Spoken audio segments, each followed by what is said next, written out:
because we know we will do some renew, review, refresh information for those of you who have not been here. And we will also have new information for those of you that have joined us. So we continue to scaffold and we continue to grow as a community. And I want everyone to know that as we move into summer and beyond, we will be bringing Dr. Bracho back for more workshops and more conversations. So please tonight enjoy, engage, ask questions, and know that you are in the best space to be here for the children and the families that you work with or that you are part of. Thank you, Dr. Bracho. I will say about our welcome to our care provider training program. Our goal is to strengthen families through social connections, education, and resources. We are a training collaborative with the mission to provide specialized training to care providers for children and youth. Care provider populations eligible to receive training include children and family service employees, current or prospective resource parents, adoptive parents, relative guardians, and employees of a private child placing and child care agency. Our training is trauma-informed, and the goal of our workshop includes helping children and families heal from the impact of trauma and improve their social and emotional well-being. Each content expert is prepared to answer specific questions related to your family or the children and the families that we serve.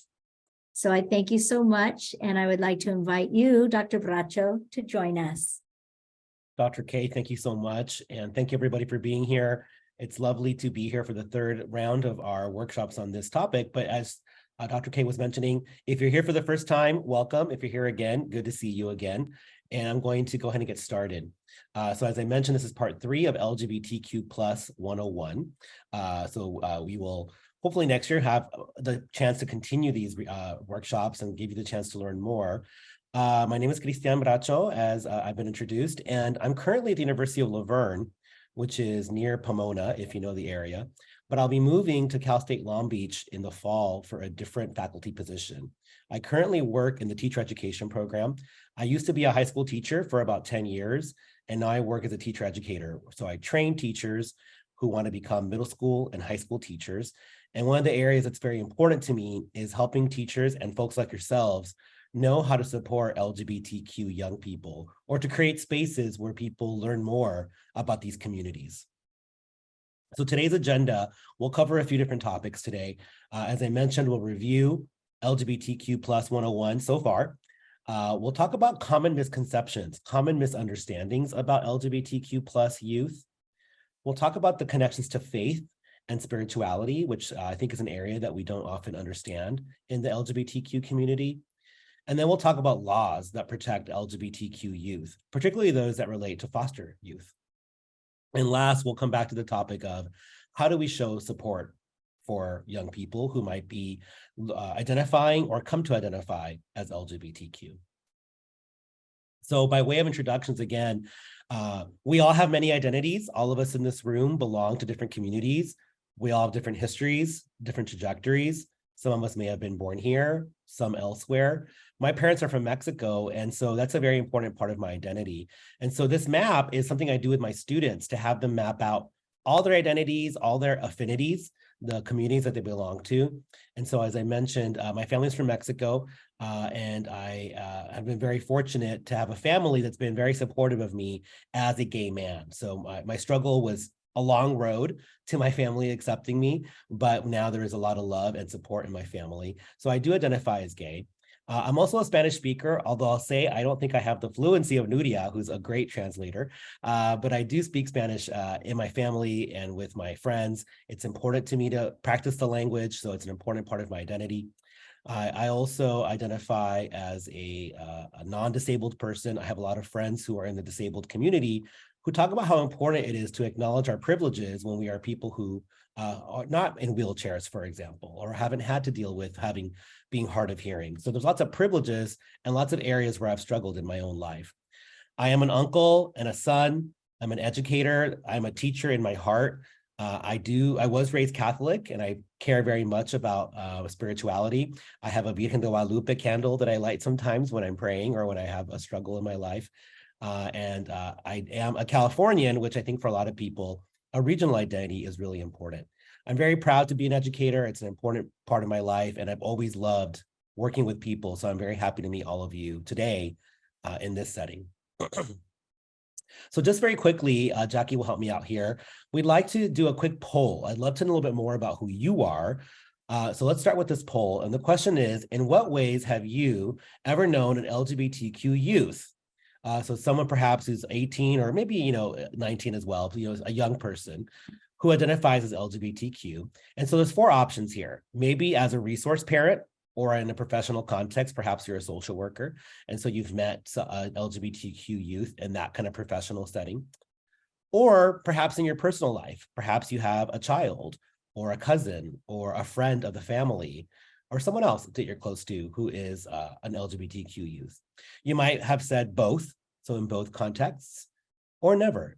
So I'd like to invite you to take a moment to just click on the answer that makes the most sense for you right now.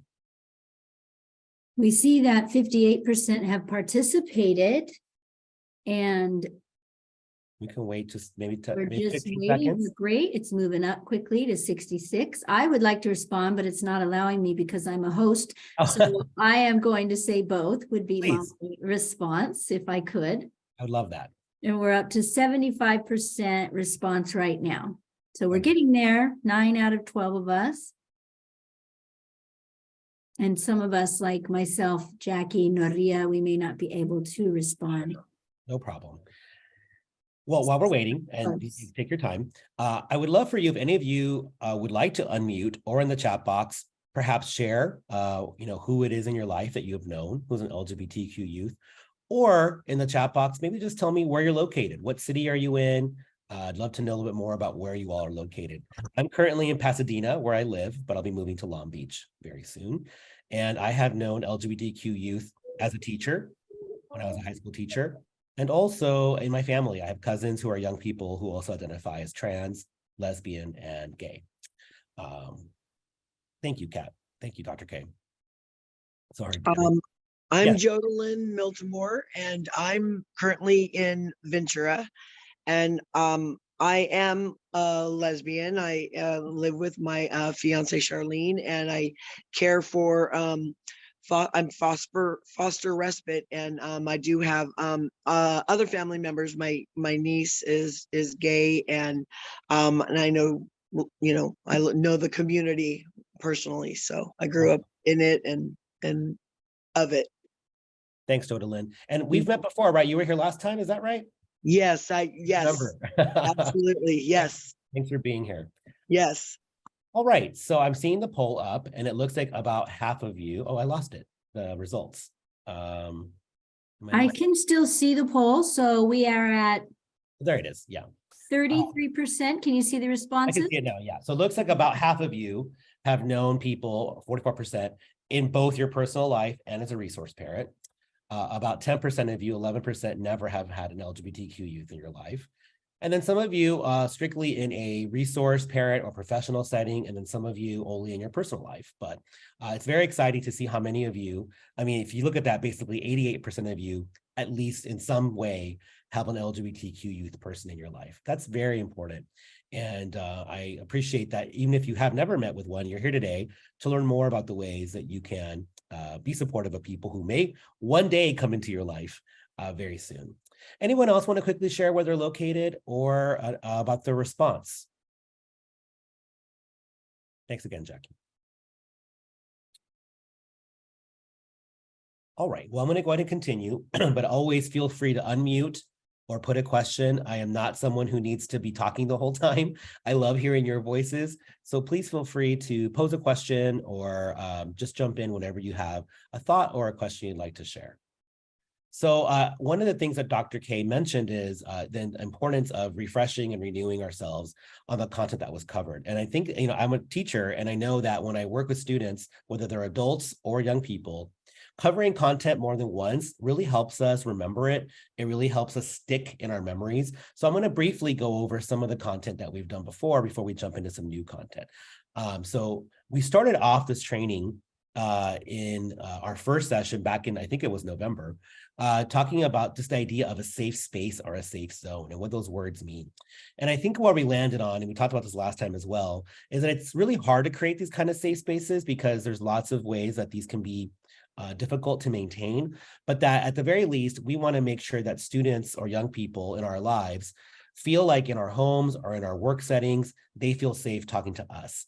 They feel like we are seeing them in their full humanity and that they feel safe to come out in their lesbian, gay, bisexual, or trans identity, or to even just question their identity. Sometimes even just the ability to ask the question is very scary for young people. And so the idea is of this training in part is to help you create a safe space in whatever setting you work with young people. And the idea is to be inclusive, equitable, recognize diversity, be accepting and welcoming for all. We talked about also last time this idea of an umbrella that for some, I don't want to be very clear that these terms mean the same thing for a lot of people, but not for everybody. For example, the word queer has often been a term that's offensive to people. Now it's been reclaimed as a term that people feel strong about. And so that term sometimes is used as an umbrella for people who are not heterosexual or do identify as trans, right?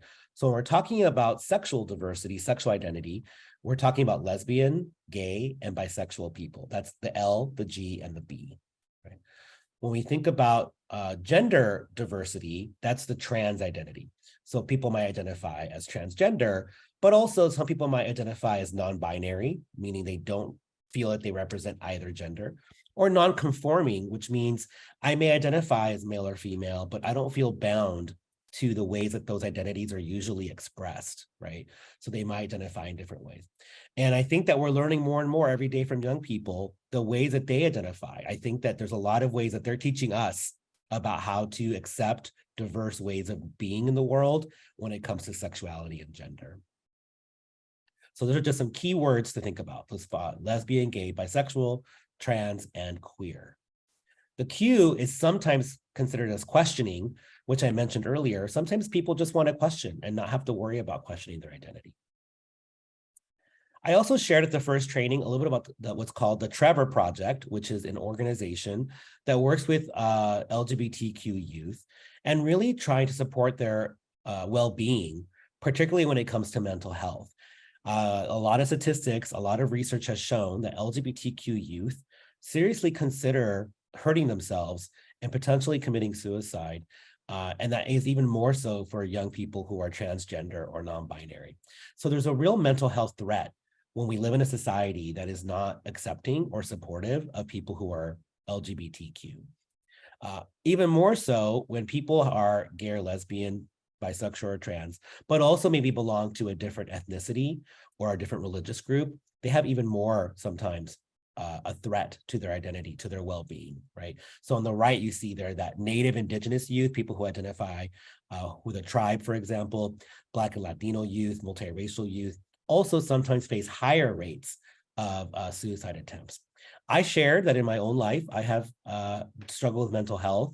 I think it's really important for me to be honest about that story because I'm someone who survived those kinds of experiences. And as an adult, it's really important for me to let people know that you might have people around you who are your age or older who you wouldn't know struggled with mental health and suicide ideation as young people, right? Especially if they're LGBTQ. So as an adult, I think it's really important for me to be honest about my journey and that I'm really glad that I'm here. But I really look back at that young boy who was so afraid and I want to just hug him because he was very scared, but I'm not scared anymore. And so I'm happy to be here to share with you about the ways that I would have wanted to be supported and the ways you can support young people too. One of the things we also talked about at the first training was about Latino, Latinx youth, people who identify as Hispanic or Latinx or similar kinds of categories. And the idea is that, again, that racial or ethnic component might shape differently the ways that LGBTQ people feel comfortable coming out. The good news from this visual, which is from the Human Rights Campaign that does a lot of work on research, is that a lot of Latino youth feel comfortable coming out to teachers. So if you look at the visual at the top, it's that the orange is out to some, but not all, out to all. If you look at where it says teacher, 50% and then 7%, that means that about 60% of young people who are Latino feel comfortable coming out to a teacher, at least one. That's very exciting for me because I grew up in the 90s when I did not feel I could do that. So it's very good to hear that young people are feeling more safe to come out at school to an adult. Also, 51 here and then 90%, 70% are becoming more comfortable coming out to at least one parent or both parents, or maybe they have step parents as well. So more than one, maybe more than two parents. This is really important because again, the trend is changing where young people are increasingly feeling more comfortable coming out to adults. And you can see here, even greater numbers for LGBTQ friend. They're coming out to their gay, lesbian, bisexual, and trans friends at great rates. Even to their friends who are not, it says non-LGBTQ here in the middle, about 93% are out to at least one friend who is not gay or lesbian or trans. But the numbers are really different here. You see a lot more orange where it says out to none. They're not out to coworkers or coaches or maybe members of their community, of the religious community. So there's still some work to do around who they feel safe to come out to. We talked about also coming out as a process and the way that people have to get ready to come out. It's not something you just do one day. You have to kind of get to the place where you feel safe. We talked about the ways that people who are lesbian, gay, bisexual, or trans struggle with determining the safety. Am I safe here? Is it okay for me to come out? And then on the right, they do come out. But you don't just come out once, you come out over and over and over again. Even today, I came out to all of you, right? So it's a constant process of opening up and deciding, I feel safe to share who I am in this space. There are some places in this country that maybe I wouldn't feel safe, right? Or in some groups of some communities that I wouldn't, right? That's still true, but I feel like as I get older, I'm more and more comfortable coming out because I feel safer in a lot of settings. So thinking about this for youth, how can we create spaces where they feel they can determine, I am safe in this space? We talked also about what it means to be an ally and the ally continuum, the idea being that there are people who are apathetic, who don't want to know anything about groups of people that they don't understand, for example, LGBTQ people. Then there are people who are becoming more aware, like yourselves, who are here and learning.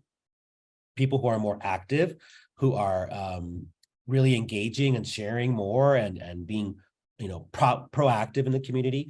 And then there are who are advocates, maybe who go to meetings or go to marches and demonstrations. So don't feel like you have to be here at the advocate level, but I think the fact that you're even here today means you're not apathetic. You're becoming more aware, and it's always a journey towards learning more. I want to spend a little time on this one, only because we didn't get the chance to really break it down a lot the first or second set time. So I thought today we would break this down a bit more.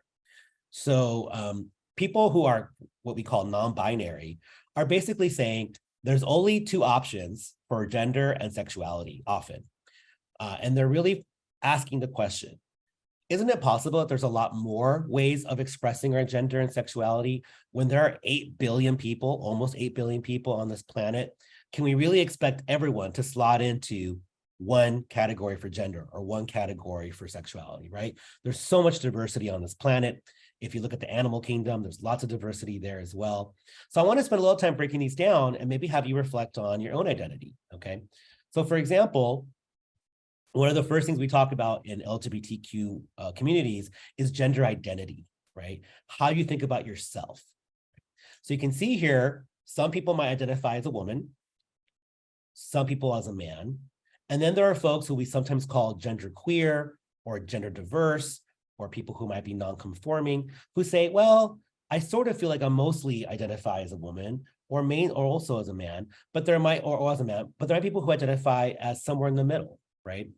And I think that it's important to be honest about my own identity. So I identify as a man, right? But I have lots of friends who identify as women, and then people who identify as non-conforming as well, right? So our gender identity is how we feel about who we are, right? Our gender expression is, though, how do we actually express our gender? So even though I might feel like a man, I might identify as a man, I may have a very feminine personality, right? So today, for example, my gender expression, you could see here, it says it's either feminine, androgynous, or masculine. I think I present as more masculine, although I have a little bit of a cold yesterday, so my voice sounds deeper. And so maybe that's why it sounds a little more masculine today. But I think it depends on context. So sometimes I'm with friends and I do feel like my voice changes and becomes more feminine. So I think, and I also use my hands a lot, which some people tell me sounds like it's feminine, right? So our gender expression is different than our identity, right? There are men who are very feminine, there are women who are very masculine, and then there are people who are in the middle, right? And so these are different things. These are different ways of expressing who we are.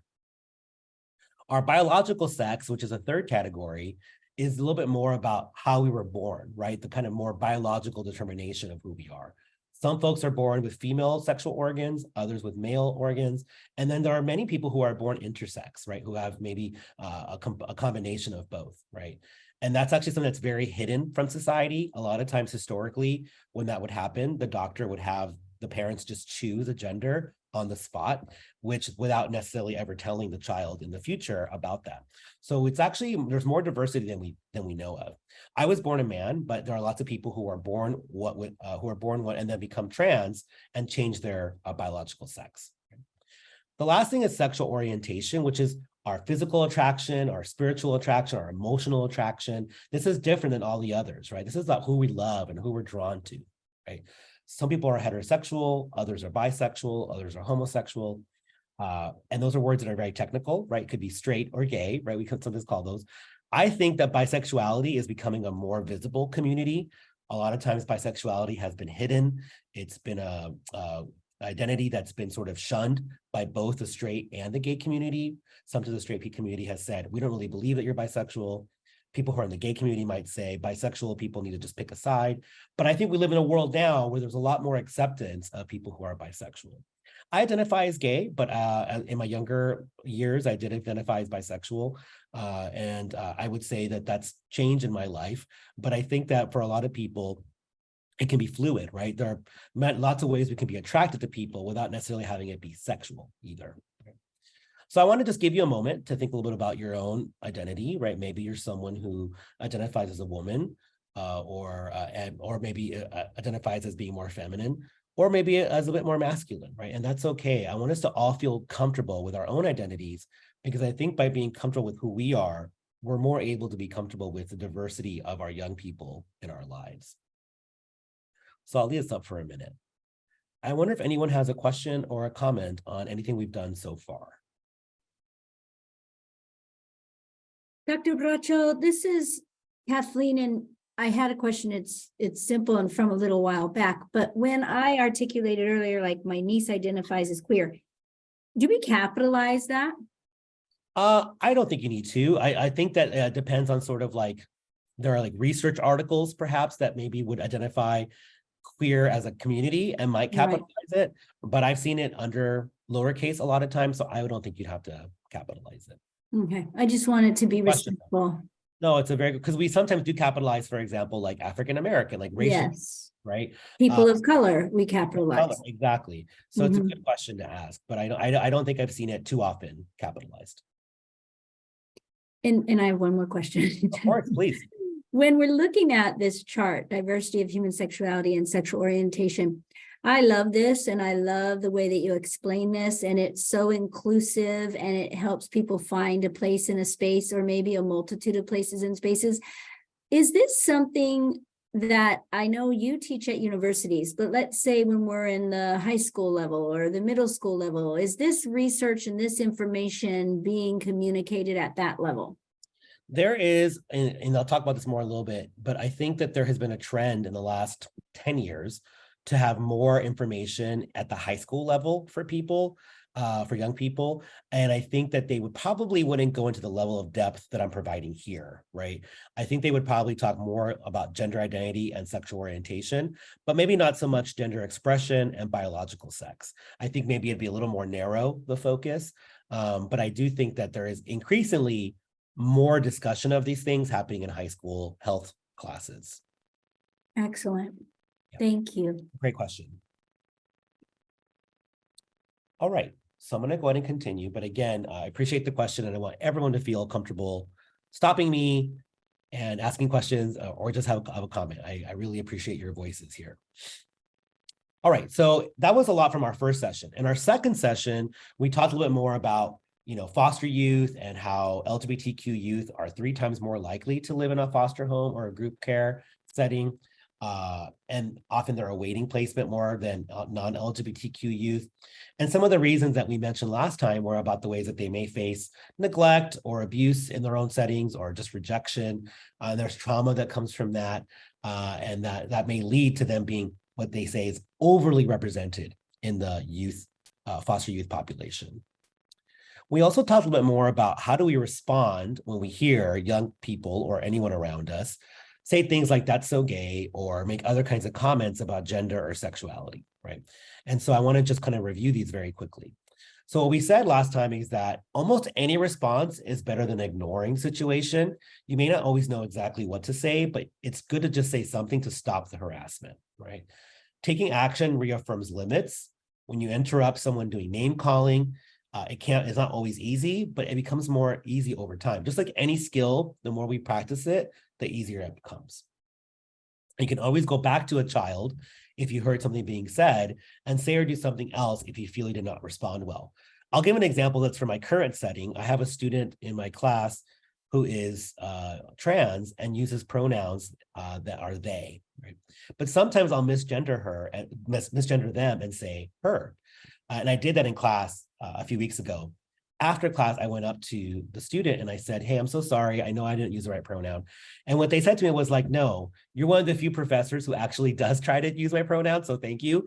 And I think it was a good sign that I went to them and said, "Hey, I apologize. I think I didn't honor your identity in that moment." So again, don't feel like if you don't do it right, or if you feel you didn't do it right, you have to stop, or it's never going to be right. You can always fix it, right? It's just like any relationship. You grow, you build by being vulnerable and letting people know that you're trying to learn and you're trying to grow.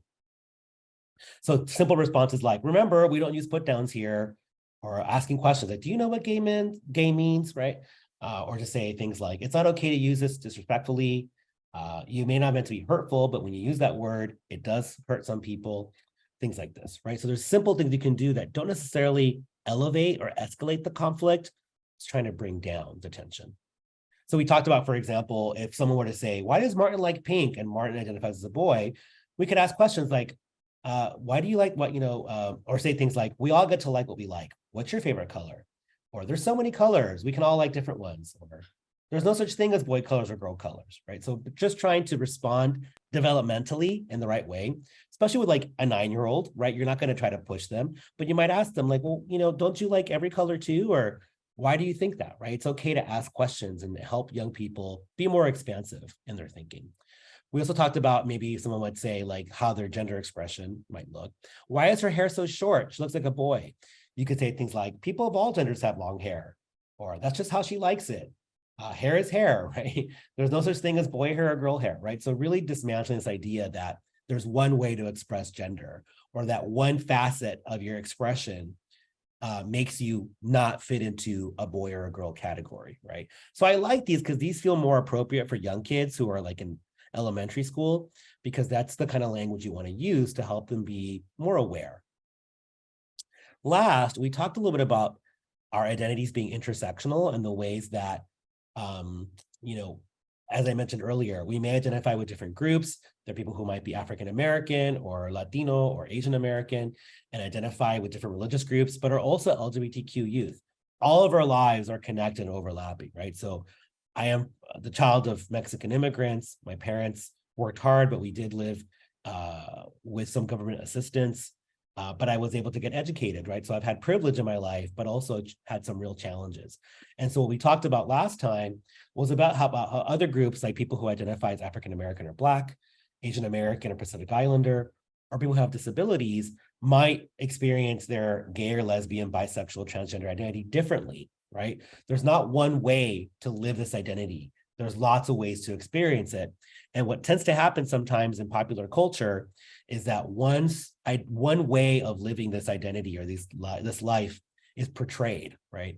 So increasingly in TV and in movies and in other things like in books, you're seeing more representation of people of color, people who have disabilities, I talked last time about some shows, for example, that have characters with cerebral palsy, characters who are in wheelchairs, people who live in poverty, people who are immigrants. So it's really important to have more representation, because the more people see their own diverse identities on screen or in books, the more they feel like their lives are normal, that they're not some kind of anomaly, right? And I think that if I had grown up in the 1980s and 90s seeing someone like myself, that would have made me feel safer, and maybe wouldn't have made me feel so alone. So lots of those things really matter. All right, so transitioning here, we're going to think a little bit more about family. Okay, so I want to just give you a moment to think about this, to all of you. And again, I would really love to hear some responses or in the chat box. Here's the question. And Nudia, I did add this as a slide, so I apologize. What do you think are the potential ways being accepting can have an impact on young people who might be LGBTQ? So how can being accepting impact an LGBTQ person?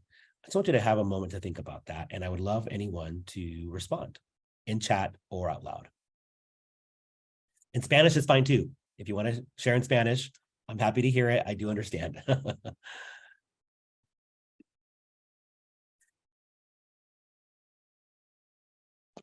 I think being accepting just reassures them that they're not a bad person or doing anything wrong. Like, they are who they are, and there's nothing wrong with that.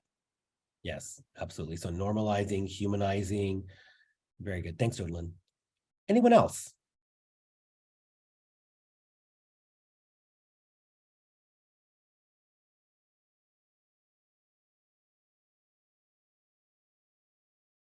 I was a high school teacher, so I'm used to sometimes waiting for a response. So I will wait a few more moments, but again, I want to encourage anyone to share.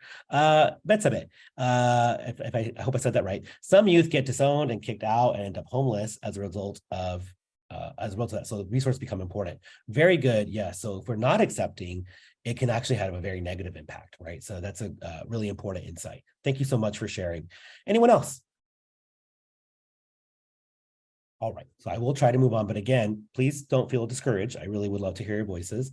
This model that you see on the left comes from a group called the Family Acceptance Project, right?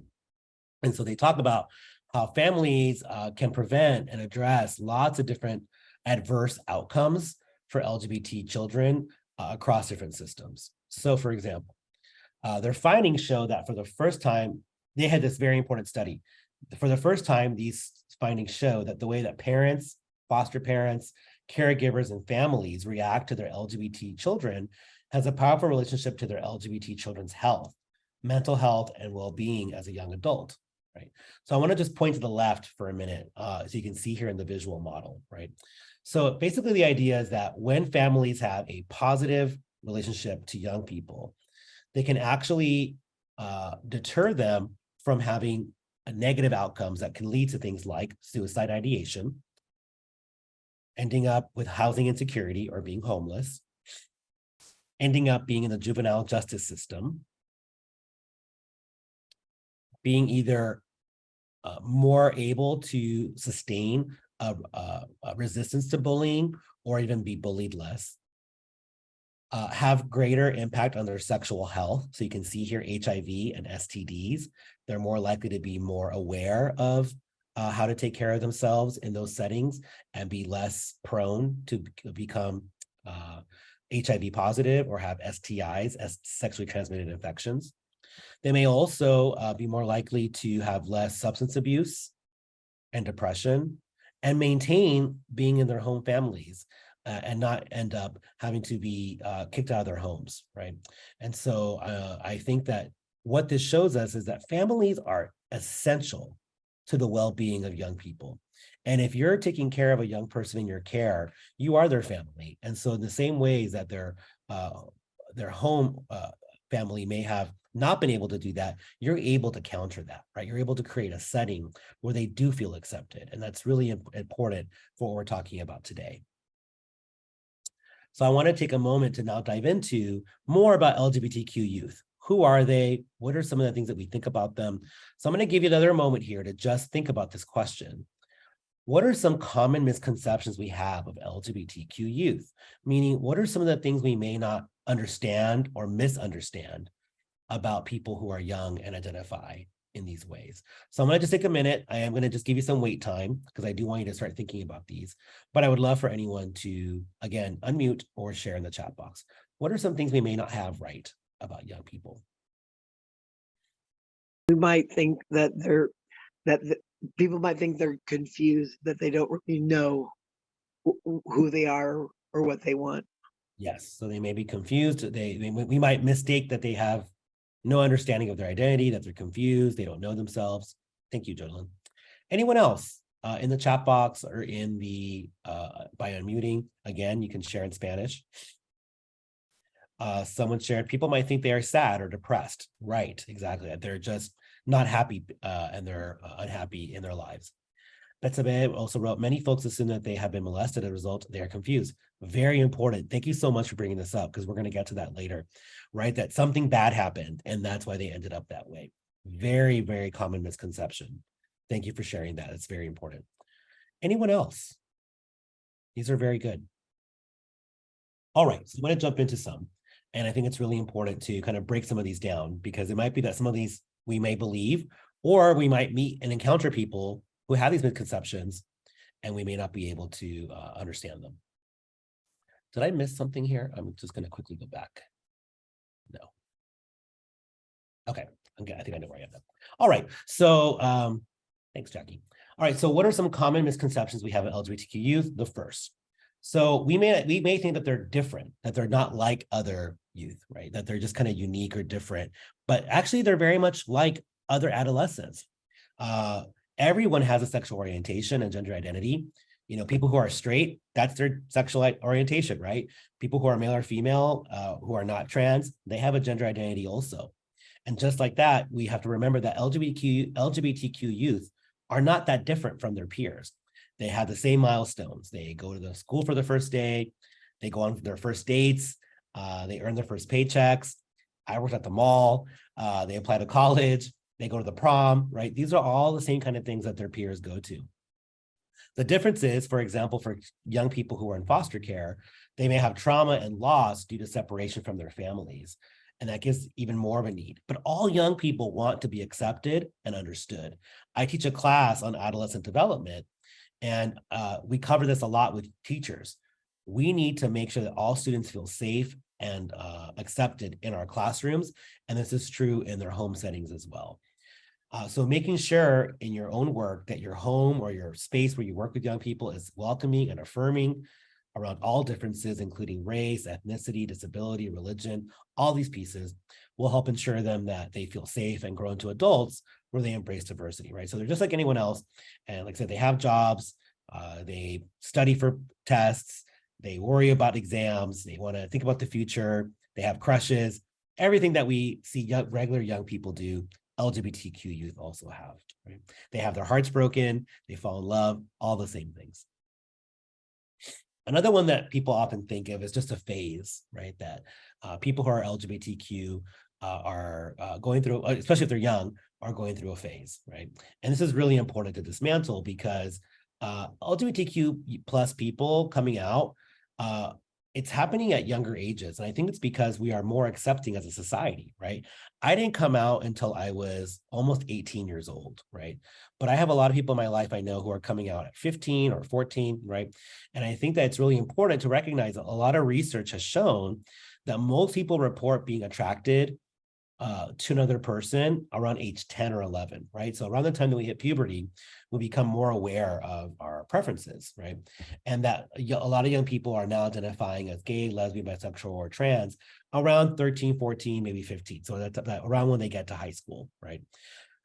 Other research has shown that most children have a stable sense of their gender identity by age 4, like they identify as a boy or a girl.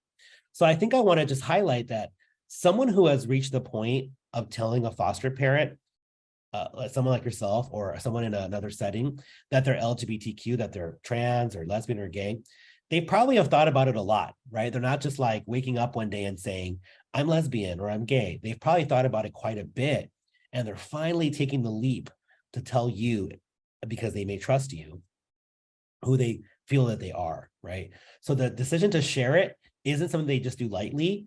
It's not something that they're confused about. It's probably because they're confused because they can't share it that's the problem. Once they start being able to tell their truth is when they become less confused, right? So it's not just a phase. It's not just a passing kind of trend in their life. It's that they've really thought about it and they're coming out. Now, it might be possible that they start out identifying as bisexual and then ultimately get to a place where they can identify as gay, right? Maybe they will identify as something different, as that feels safer. But ultimately, they're telling you by coming out to you that there's something really important that is part of their identity that they don't want to hide anymore. Again, and if you have any questions, feel free to stop. This kind of comes up to what was said earlier by somebody in the chat. No one causes someone else's sexual identity or their LGBTQ identity, right? Sexual orientation and gender identity are the result of a lot of factors that are genetic, biological, environmental. It's not the result of anything you or a birth parent or any other person did. People who identify LGBTQ come from every part of the world, every religion, every political identity. There are Republicans and Democrats who come out as trans, right? Different people who are, people who are very well off, are wealthy, people who are living in poverty or in working class situations who come out. So, and some of them live in straight households, right? So, and some grow up with gay parents, right?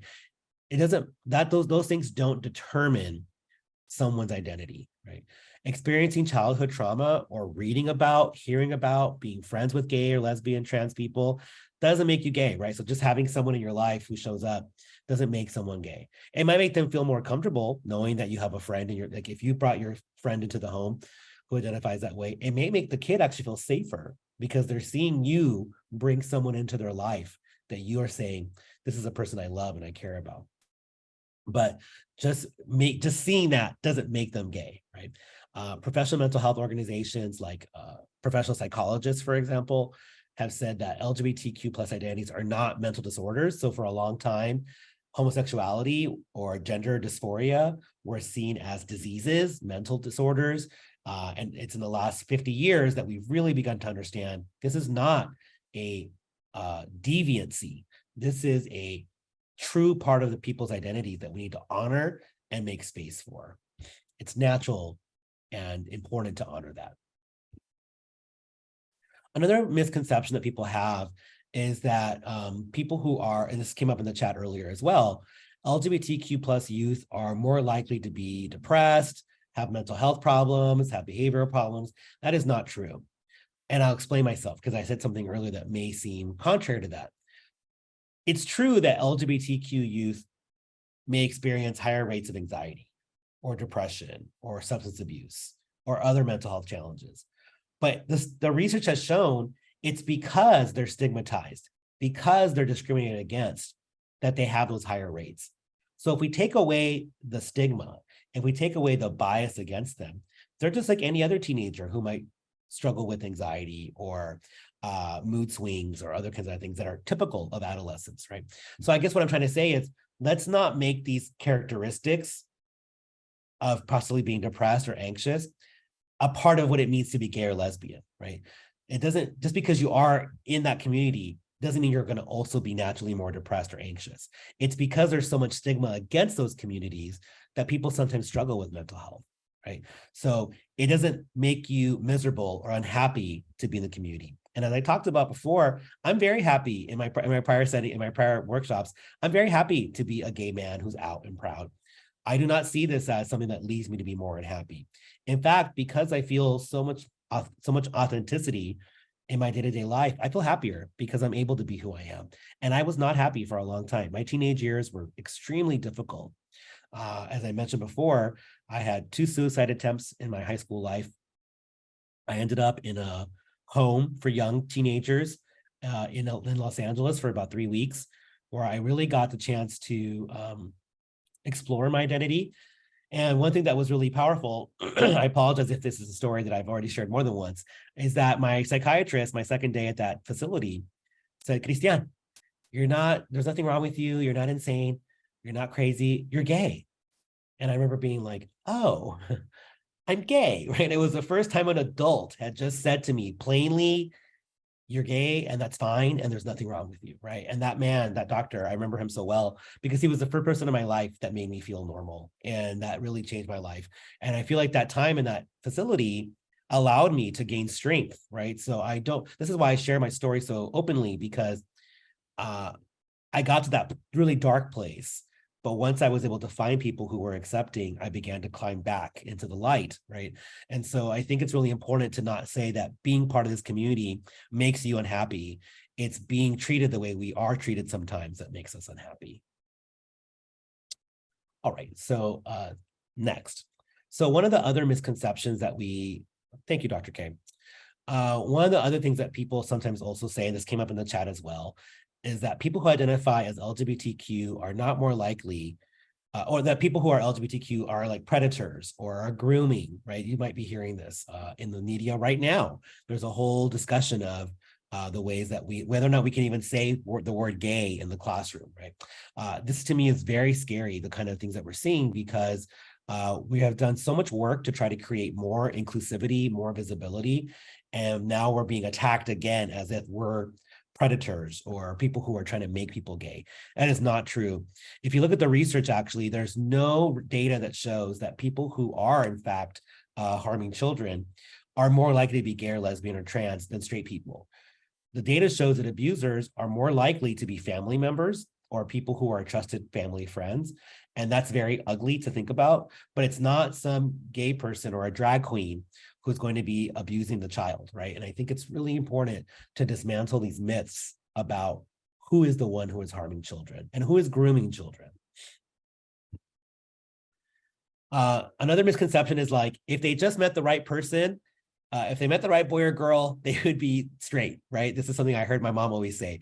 ¿Por qué no te encuentras una chamaca? You know, and she often would want me to find a woman, right? But my mom ultimately came to understand that I couldn't change who I am, right? I am who I am. And there's lots of research that shows that attempting to change someone's sexual orientation doesn't work and can actually lead to more depression, more anxiety, more suicidal ideation. We'll talk more in a minute about what's called conversion therapy, that you're trying to force people to change that. Those things really don't work usually either. It's not that people can't change their mind. Some people may, but forcing it is not something that can be done easily. And I would argue that even people who do change may be doing it only out of pressure, right? But I don't know everyone's experience, but it's a misconception that people can just change their identities back to straight or back to a normal quote unquote identity. That's also a misconception. And last, this is the last one I want to get to, is there's often a misconception that gay or lesbian trans people are not connected to spirituality, that they're working against the church, that God does not love them. And I want to be very clear that this is a really powerful misconception. I think what's happened in a lot of ways is that the church and its teachings have sometimes made people feel unsafe in certain settings. And I should say not just the church, different kinds of religious traditions, right? That are not just, in my experience, for example, the Catholic Church. There's lots of religious groups that do embrace LGBTQ youth, adults, and their families. There are more and more churches that are affirming of LGBTQ people. In California, there's lots of these. I'm someone who, when I was a 12-year-old, my mom wanted me to do confirmation. I had my first communion. And I said, no way, I'm not going to do that. I don't believe in God anymore. And my mom was, of course, horrified to hear this. But because I was at that point very aware of who I was, and I felt very clear that at church, I didn't feel safe. I didn't feel safe to be myself. So I actually rejected the idea of God. And I called myself an atheist for a long time, even though I didn't really think too deeply as a teenager about that. When I was 22, I moved home from college, and my father had stage 4 pancreatic cancer and died about 3 months after I returned home. So I've been living in New York, and so I've been away for 5 years. And my whole family was sitting there around my dad's bed when he passed away. And so my dad was always very loving and accepting of me. So I'm very lucky that I didn't have that challenge. But when you see someone pass right in front of you, that's a religious experience. It is spiritual. It changed my life to experience that loss right in front of me. And so I became more able through that loss to connect with spirituality, to connect with religion, to connect with a higher power. And in the last 25 years of my life, I have gone to churches. I have tried out different churches. When I lived in New York City, I went to a great church that was very affirming of LGBTQ plus people. In Los Angeles, we have what's called the Metropolitan Community Church, which is a church that's specifically for LGBTQ people that mostly draws on Christian and Catholic teachings. You might know of the United Church of Christ, Episcopalians, Unitarians. There's lots of different churches and sects of Christianity that I can name that are very accepting. And there are Buddhist spaces and there are Muslim spaces that are very, very affirming, right? So I guess what I want to get at is that it's not that people who are LGBTQ don't have faith and that youth can't have faith. It's that they're often denied the community that that kind of faith can offer, and we need to create more spaces for that. So I've talked a lot, and so I want to not talk as much. So I want to just give you a little time to reflect. So I have 3 questions for you, and I'd love for people to reflect on these and maybe share them out loud, but I am going to ask us to just for a moment, be silent together and think about these, and then I'll ask for folks to either share in the chat box or out loud. But again, I do want to encourage you to write something or share something. So the reflection is faith an important part of your life? And by that, it can be that you go to a church or not, or that you just have a spiritual identity that matters to you. 2, how could faith organizations, churches, mosques, temples, all these different types of places, how could they support all people, including those who identify as gay, lesbian, bisexual, or trans? And then last, what are some other ways young LGBTQ people can feel a sense of community other than spiritual? Are there other ways that you think young people can feel connected in ways that may not belong to a spiritual tradition? So I'm going to give you a minute. I'm going to ask everyone to just be silent and reflect silently for a minute here. Give you some wait time, some think time, and then I'll open it up. So let's just wait a little bit, and I hope all of you will reflect on this. Let's just take a moment. Okay, so let's open it up. I would love for anybody to share in the chat box or out loud a response to any of these questions. I see so many names that I would love to know about here. I've seen so many great comments from Betsabe so far. I think Maritza might have been here last time. I'm just looking at the names right now. So Dr. K has shared that she thinks faith organizations can speak more openly and demonstrate love through their teaching. Agreed, that she's spiritual. Good. Anyone else belong to a church or engage in a spiritual practice? I think the question about the last one where it says, what are some other ways that people can feel a sense of community other than spiritual, is like certain groups, like if they have a monthly group that they get together or a weekly group that, you know, just with the same like-mindedness or what have you, you know, that's always cool. Yes. I personally, I haven't been to church in forever, but I do have a spiritual connection. Like I do talk to God or my God, you know, most every day, and I pray and I believe in that. And I was born Christian Baptist, raised Christian Baptist. My mom was never really accepting of me. So organized religion, I'm not a big fan of, but I'm all about positive mental attitude and loving and, you know, stuff like that. Love that. No, thank you for sharing that. I think we have a lot in common, Jodalyn. I think that you're right. And I think a lot of young people, when I was in high school, I was in drama club and there were a lot of queer, trans people in that group. And I think it's because we were very connected through art and through drama, right? Because there's something spiritual about creativity, right? And so we were engaged in creative work together. So I think that sometimes gay, lesbian, bisexual, and trans people are drawn to those kinds of things because they feel a sense of connection that might be akin to a spiritual connection, right?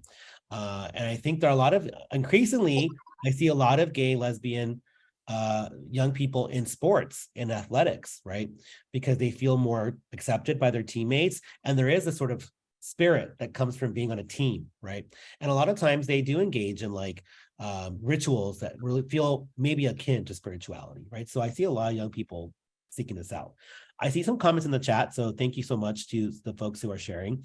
Betsabe, we go to church mostly for the community. In regards to the LGBTQ, I think acceptance is important, especially the friendships. And there are clubs at schools too. Absolutely, I think that's really important. The acceptance piece, friendships are essential, the way that they connect with young people, as you were saying and Jodalyn was saying, they may have friends they see regularly. And there's something spiritual, right? About when we see our friends and loved ones, we feel safer, we feel more connected. And then Maritza, I'm Catholic, my son is gay, and he attends Mass with us. He has a very strong connection with his faith. I love that. I'm so glad he attends Mass with you. Even though Catholics historically are not accepting, I agree with you. I'm glad he's there with you. And I think that's why I like going to church, Catholic church, is I want to almost be like, I do belong here, you know? I don't want to feel like I'm being dismissed, right? So I like showing up at church. And I love, actually, my favorite part of going to church is singing. I'm not a great singer, but I do like to sing. And I love when we get together and sing together, even if it's a hymn, you know. I think there's something really beautiful about connecting with people in song and in prayer. And so I really do appreciate going to Mass with my mom. She loved it. I'd go to Mass with her sometimes, especially at Christmas, we'd go together. So there's something really powerful about going with our family too, right? Thank you so much, Maritza and Betsabe and Jodalyn, for all your comments, Dr. K as well. And I hope that all of you are reflecting a bit on some of these things. All right, so quickly, I'm going to transition to the last part here. As I think about religion and spirituality, there's lots of evidence that young people are more comfortable with spirituality and religion, right? Not at the highest numbers, but you'll see that Middle Eastern, North African, who are often people who are also Muslim or Christian, and then people who are Native and Indigenous have the highest levels of still reporting themselves, reporting religion as important to them, right? The lowest numbers are people who belong to the AAPI, Asian American community, and also for people who belong to the Latino, Latinx community. So increasingly, there are communities of young people who still very much care about religion and spirituality, and then there are others who are less connected. But it's false to say that they're all not religious. This other study showed that in terms of prayer meditation amongst LGBTQ youth, 8% pray daily, which is still a lot. That's almost 1 out of 10, right? 15% over 16% pray weekly, which is still a pretty good number. 33%, about 1 out of 3, pray monthly or less. And then about half, 45%, 44% say they never pray.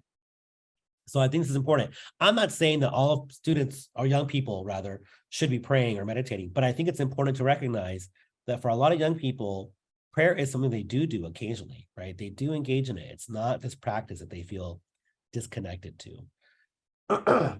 There's some research also, not significant, but it does show that for young people who think religion is important, just a minor number of those have less depression and a little bit less of seriously considering suicide, right? So it might have some impact on their mental health and well-being. So wrapping that up, let's quickly just give you a moment to think about these questions. So just a quick quiz. In 2020, so about 3 years ago, if you had to guess, how many children, youth, or young adults aged 10 to 20 were in foster care in the United States? Right, so just thinking about the numbers, if you had to guess a number, what would that be?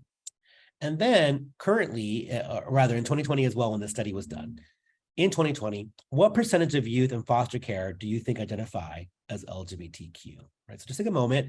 If anyone has a guess, feel free to share it out loud or in the chat box. How many people do you think are in that system who are age 10 to 20 who identify as LGBTQ? Or what percentage identify? Any guesses from the group?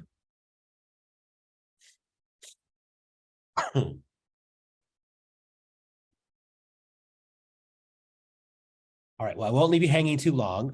This is not Jeopardy. So the number of a lot total, it's a great guess. Yeah. Good, so Betsy gave a number. I love that. Yeah, so, and this is important. There's the number of people in foster care is high, right? But this is just 10 to 20, so it might be a little bit less. But to your point, it's 170,000 ages 10 to 20 who identify as LGBTQ youth, right? In the system in general, though, about 1 out of 3, about 33% identify as LGBTQ youth, right? So it's in pretty big numbers, right? And what does that tell us? As we've said before, there's this saying that LGBTQ youth are overrepresented in the foster care system. And that's a reality that we're dealing with. So some of you may have youth that come to your home that you're caring for, or might be knowing other resource parents or people in the system who are supporting LGBTQ youth. There's big numbers here. All right, so I'm going to just end here as we wrap up the final portion of today is how are LGBTQ youth protected legally, right? And so I want to just say that I'm grateful that California has so many laws that do protect LGBTQ youth, and here's some that you might want to know about. Okay, so I'm not going to go into all these super in depth, but I do want just to be aware, and this gives you the possibility of when you get the PowerPoint or look at the video again, you might want to look up some others again. So the most important one that started support for LGBTQ youth in California is Assembly Bill 537, the California Student Safety and Violence Prevention Act. But it actually changed California's education code by adding sexual orientation and gender identity to the existing policy against discrimination, right? So it basically says that a person's gender or sexual identity is valid and should be considered as an important part of their identity. And that even if they don't stereotypically associate or present in the category or the identity that they were born in, that doesn't mean that we should not treat them as they want to be treated. This policy also relates to discrimination on ethnicity, race, nationality, religion, disability, and also color, which colorism, for those of you who are familiar, is a really important aspect of people of communities of color.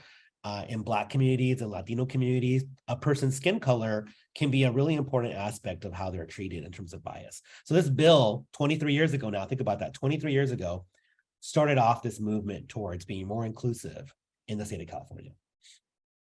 Following up on that, a couple of years later, in 2004, Assembly Bill 458, the Foster Care Non-Discrimination Act, came into effect. It prohibits discrimination in the foster care system on the basis of a lot of things, including their sexual orientation and gender identity, but also their HIV status and other things like their race and ethnicity.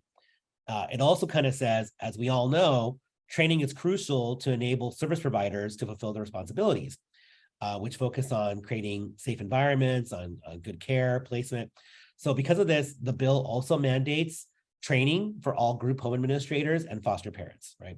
So it's important because it sort of says we need to not harass and discriminate against young people who have these identities, but also think about their caretakers and how are they going to be supported to be unbiased? How do we make sure that they get the training they need to create those kind of safe spaces?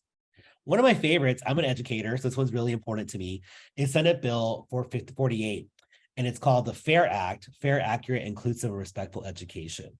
So the bill modified the education code in California by requiring the inclusion and contributions of different groups to the history of California and also the USA as a nation. So, and it added the idea that along with teaching about women, because women were often left out of the curriculum, and other kinds of groups, we should also make sure we incorporate the contributions of Native Americans, Mexican Americans, African Americans, Asian Americans, LGBTQ Americans, people with disabilities, and others. And really focusing on the way that those groups have contributed to the history and development of our culture, of our society, and that we shouldn't erase them, right? And so as a teacher, I really appreciate this one because it requires us to make education more inclusive, more reflective of the individuals who come to our classrooms, makes them be visible and not erased. I think a long way to go, but it makes me happy to think that there are young people who might see themselves in the curriculum and not be hearing lots of stereotypes about themselves. And then one day, later on finding out how much their history, their identities were erased. This makes visibility really important in schools. A few more I want to quickly discuss are Assembly Bill 1856 in 2012. It's called the California Foster Youth LGBT Cultural Competency Act. This is really important for the work that we're doing together here today. It basically says that we need to have a greater understanding between LGBTQ foster youth and their caregivers by integrating the best practices for providing care, and make sure that the curriculum reflects that and makes them culturally competent, right? So the idea is that you don't just become competent just because you say you are, right? You need training, you need education, you need to constantly be learning, right? And so I think that this is really important that you're all here today, because to me, it shows that you're constantly growing as someone who's in this work, and making you more competent to be able to serve the needs of LGBTQ youth. It also is really important because sometimes we don't know, for example, how quickly things change. As this community becomes more visible, we need more education to know the most recent information, the most recent research, right? So this to me really is important for being lifelong learners. A couple other that I'll go through, SB 1172 went into effect in 2012. This is about conversion therapy, which is I was telling you about earlier. There's been a real movement by therapists and psychiatrists in California in particular to resist the idea of conversion therapy. I'm not sure how many of you know about this therapy, but it often involves, at the lowest level, just talk therapy, where the therapist might try to push on the young person stereotypes like this is how you should be as a man. This is how girls behave, right? This is how straight people behave. In more dangerous kinds of settings, they may use hypnosis to try to make them less attracted to the same sex or to behave as their gender. Aversion therapy is where they might use pain or discomfort, like electric shock or causing nausea, or to cause them to, negatively associate their feelings with pain, right? Which is very ugly. Sometimes it's also done by religious organizations, so it might be done by clergy. And so in that setting, they may use anti-gay slurs, they may do very extended prayers, they might, in some severe cases that have been reported, use physical violence, food deprivation, other kinds of things to like really forcefully make them convert into to the same sex, right? So this bill basically said, this should not be happening. Mental health providers in the state of California should not be doing this. And if you do them, you're going to possibly lose your license for engaging in this kind of therapy. So once they get to 18, if a person wants to do conversion therapy, that's on them. But before that, we shouldn't be forcing young people into these kinds of settings. This is a really important one, I think. A couple others, this is more recent that a lot of you may know about this. Assembly Bill 1266 is about transgender students, being more successful and having more opportunities to be in school programs, extracurriculars. So it requires school districts to create spaces for trans students to be able to access the same kinds of curricular activities, be involved in athletics and in clubs, have access to restrooms and locker rooms, and that, we should really create spaces where they can be feel safe so that they can really focus on their learning. The California Healthy Youth Act, 329 of 2015, is about sex education. I really like this one because it really says, hey, we need to do a better job educating young people about sex and gender, right? And about health, right? So it requires trainings to happen in middle school and in high school. And it has a few purposes. To provide students with knowledge and skills around sexual and reproductive health, to prevent pregnancies, HIV, sexually transmitted infections, to provide, exactly, Dr. K, to provide students with the knowledge and skills they need to develop healthy attitudes about their own development, their body image, their gender, relationships, to promote understanding of sexuality as normal, that it's okay to have a sexual identity, and to also make them more able to have healthy and positive relationships. This is so important, right? Because I think growing up when I was in school, we were denied as gay people any education about our own identities. When I was in 5th grade, my teacher, when we did our sex education class, said, oh, there's all these diseases, things that you should worry about. Also, homosexuality is something you should all be worried about. 1 out of 10 people is homosexual. So 3 out of the 30 boys in this room are homosexual. And what happened was all the boys in the room started pointing at each other and saying, you're the one who's gay, you're the one who's homosexual, right? It was extremely ugly, extremely biased. And so I'm very happy to see that we're trying to do more to create health education that's more inclusive and less ugly and scary for gay and lesbian people. Another one that's about transgender foster youth. 731 Senate bill is about having the right to be placed in a placement where your gender identity is respected, regardless of your sex. This is really important for the work that we're doing here. It makes those students, those young people feel more able to feel safe, to not be at risk for poor health and mental health outcomes. So this is a really testament to the work that we all do in this work, that we all do in this setting around creating spaces where young trans people can express their genders the way that they want to, right? Similarly, this other one is also about that child welfare agencies need to ensure access to clinicians who are gender affirming, who are not going to push conversion therapy on them, all kinds of that, and really be more open and loving and caring. So that's like 9 different laws, right? So important. So I think these are so important because if you see this in the last 25 years, we've seen an increasingly more open legal system that allows for young people to feel protected, to have equal rights under the law, to be able to be safe, to thrive, right? To be able to be live their identities out and have agency about when they decide if they're going to maybe convert later. That's up to them, but they're not being forced into those settings, right? So really protecting the rights of young people and including them in the curriculum. The one about the education stuff, that there's so many people in history who are LGBTQ. When we teach about them historically, we erase that part of their identity, right? But the reality is that those folks have always existed. They've always been in our lives.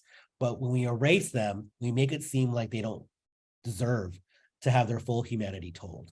And I think about the fact that I was never exposed to that when I was growing up, but now so many young people are learning about those histories. And that's exciting. I'm really happy to see that. All right, so last thing is this will all be in the presentation, so I won't read all of these together, but I'm just gonna read a few of them. When we think about how do we show support for our young people, there's so many things we can do. And so I want you to think about which of these could you do? Which of these do you already do, right? Can you tell your child who might be gender diverse that you love them? Can you find a congregation or a spiritual place of worship that is accepting? Can you express enthusiasm when your child has a crush or has a partner that might be the same sex, right? Can you tell them that you're proud of them? Can you require other family members to treat your child with respect? Can you believe that your child can be a happy adult and still be LGBTQ, right? Can you connect your child to LGBTQ adult role models, right? All these things are things you can do. We talked about this last time also. Could you have a sticker in your home that says safe space? Could you, instead of asking your child, is there a girl that you like? You could just ask, is there someone that you like, right? Really opening up the conversation to allow them to tell you who they are and not be forced into one way of being in the world. This is the Spanish version. So for those of you who speak Spanish, you'll also see this in the PowerPoint deck. And I hope that's a great resource for you as well. All right, last thing I'll just quickly say before we wrap up. Gender pronouns are something that's really important. I know a lot of people struggle with these. I just want to say very quickly that it's not as hard as you think once you start practicing it, right? In Spanish, it might be different because in Spanish, Nuria, I'll just say this, you can say ella, right? Or other types of pronouns instead of them, right? So in English though, I'll just quickly explain, we use them, but it happens all the time, right? Like I might say to a friend, Carlos's friend came to visit, and I might say, well, where are they from, right? We say that pretty easily, and it still refers to the person without saying whether they're he or she, right? So we use they all the time in our speech. So I want to just honor that it's really not that difficult to use they for our people's pronouns. I have lots of friends who are they, and I use that pronoun. So this is hopefully a resource. You can try it when you can, but if a child or a young person tells you that I prefer a they pronoun, just try it out. And maybe they'll decide later they want to identify again with he or she. But I think the more we just try to practice, it becomes a lot easier to be able to do those things. And so just to affirm what we've talked about today, family acceptance helps reduce risk and promotes well-being.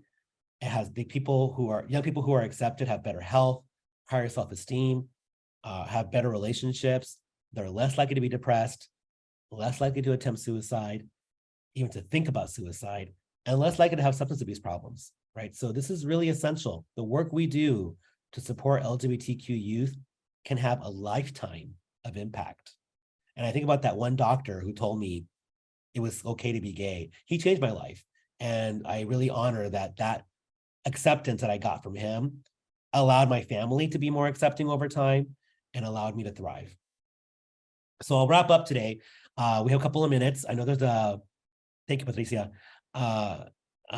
There's a survey that's in the chat box. I'd love for you to do it. But I just wonder if anyone wants to share what's something you want to reflect upon, something you remember, maybe a question you still have, or something you still want to know more about. So I'll leave that up for you as you also access the survey. But does anyone want to share a quick reflection as we go, in Spanish or in English? Well, I want to thank everyone, Jodlyn, Yvette, Maritza, Maria, and Maria, Valerie, Betsabe, Rosalia, Josefina, Patricia. Thank you so much for being here. I really appreciate your time, and I hope that you found some of this important and useful. Dr. Bracho, it's Kathleen, and I want to express something that I found so critically important and interesting today. When you talked about the percentage of young people who are, I don't know if percentage is the right word, but who are, we try to reform them. We try to say, let's change you. Maybe you can just meet someone that you like. Maybe you can, get an exorcism. Maybe you can do all these things, right? It comes mostly from the family more so than the stranger down the street. Yes, there's bullying, and there's bullying in communities, and there's individuals who bully. But when you're talking about what impacts the development of a young child, it's so much about the family. And it just made me stop and pause and think about the strengthening families concept, that we really need to let families understand, grow, love, be patient, just give education. But it really, really hit me, because I think often you think that young people are being bullied and they're being harmed within the community, which is true. Yes. But within the family, it's like almost it's happening on a deep level, and it's happening on maybe a more consistent level without families even understanding that. That was very powerful. The impact that they're having, exactly. Yes. Very powerful. Thank you, Dr. K. And thank you so much for the comments, Valerie, Jodlyn, Maritza, Betsabe. Thank you for your comments. I appreciate what I see. I definitely enjoy your teachings, and I enjoy every time I take a class with you. So thank you. Thank you, Jodlyn. I appreciate you, and I really enjoy. Thank you so much. I appreciate your voice as well. Thank you so much.